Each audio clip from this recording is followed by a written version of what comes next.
Et aussi pour tester un petit peu les garçons. Donc après, les fonctions, elles sont... on peut régler la hauteur. Ici, là, on a une manivelle pour régler la hauteur de poussée selon la catégorie à laquelle on s'adresse. Après, on a une fonction où on a de l'instabilité ici, qu'on peut plus ou moins réguler avec des ressorts ici. Donc on peut changer les ressorts. On peut juste dévisser un petit peu pour tendre plus ou moins le ressort. Et on a aussi, ici on a des ressorts qu'on peut aussi pareil tendre ou détendre pour créer un peu d'instabilité. Donc ça c'est pour tout ce qui est travail de l'équilibre et du gainage dans ce déséquilibre.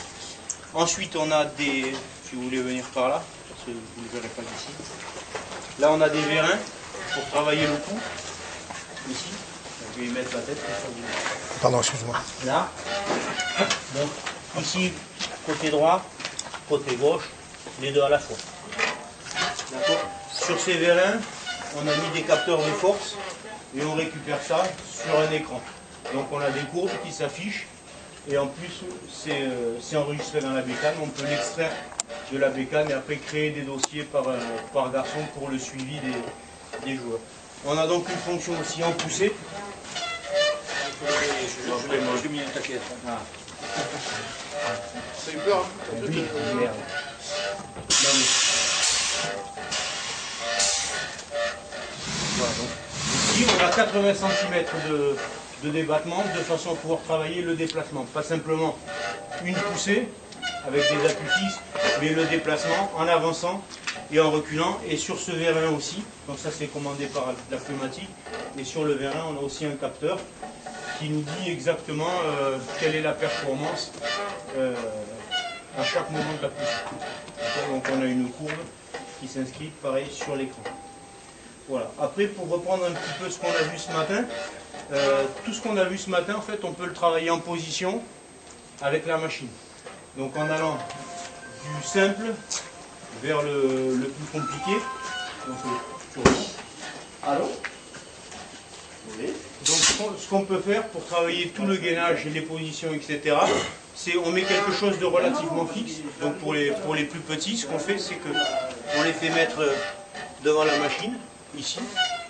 On leur demande de venir prendre les appuis là, de bien se placer. Donc tant qu'ils ne sont pas levés, on corrige un peu les écartements, le dos bien placé. Et là, on va leur demander juste de venir ici en position, dos plat, et de maintenir la position pendant 15 à 20 secondes. Voilà. Donc ça, c'est le premier travail. Tant qu'il n'y a pas ça, il n'y a pas autre chose. Donc, ce qui a été décidé... Donc là, on est sur la posture, hein, par rapport à ce qu'on a discuté ce matin. Hein. Ce qui a été décidé avec la FFR, donc selon les machines qui prendront, ce sera fait ou pas, c'est que le test pour les jeunes, ce sera ici, cette position, donc ici, avec une forte résistance, donc sans déplacement. Tenue de la position, une poussée statique. Alors, il faut que ce soit plus gonflé que ça, en principe, ça ne devrait pas avancer. Donc, poussée statique, 5 secondes. Poussée à droite, 5 secondes. Poussée à gauche, 5 secondes pour la tête. Et poussée sur les deux, 5 secondes. Voilà. Donc ça peut être fait dès les plus petits. Poussée en statique, il n'y a pas de problème.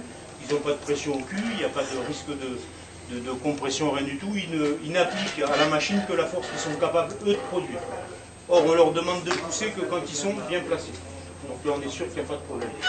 Le coup, c'est important. Pourquoi? Parce que ces gamins qui vont déjà faire des mêlées, même si ça ne pousse pas, il y a toujours un risque d'accident. Donc,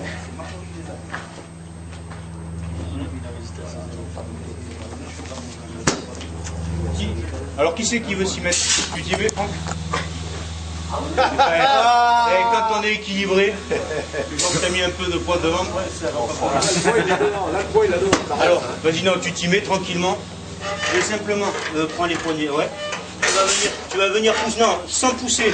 Donc bien placé, tu vas juste avec ta tête pousser sur ce coussin-là, et après sur celui-là, et après sur les deux. Alors, à droite, 1, 2, 3, 4, 5, à gauche. 1, 2, 3, 4.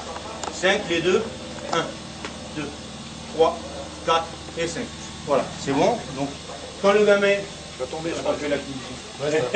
Si tu me dis pas, on fait l'acquisition. Eh, c'était nul, Franck, tu recommences. Tu les déclenches. Allez, on n'a pas déclenché l'acquisition. Donc, à droite, 1, 2, 3, 4, 5 à gauche. 1, 2, 3, 4, 5, les deux. 1, 2, 3, 4 et 5. Ok. Donc là, ce qui est important, c'est qu'on a mis en place un protocole d'exercice. C'est-à-dire, là par exemple, si je regarde, j'ai mis une résistance 2 kg tête gauche, 2 kg tête droite et 4 kg sur la poussée globale. D'accord? Ça veut dire que vous devez, vous, après, ces tests-là correspondent à cette résistance-là. Il est évident que si derrière vous faites un test et que vous mettez 4 kg de pression, la courbe va être pour 4 kg de pression. Vous comprenez, hein, c'est important de garder le même protocole pour tout le monde. alors par contre, ce qui est intéressant maintenant, venez, vous allez voir. Donc la courbe jaune, c'est la poussée. Donc c'était statique, on ne lui a pas demandé forcément de pousser. Donc on voit là, elle est bien régulière.